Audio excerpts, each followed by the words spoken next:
Hi, I just showed you how I winter sow in Ziploc bags. This can be done in zones 3 through 9.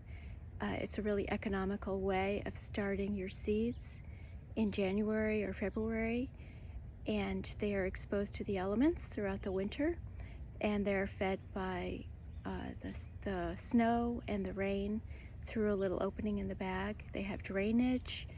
The clips are to keep the bags open to receive the rain and the snow, and the sticks that I have that they're propped up with keep them upright so that they can get rain and snow. You only need to check them once in a while to see if they feel lightweight, and then that means that they need a little bit of water. I should mention too that the bags can be reused from year to year.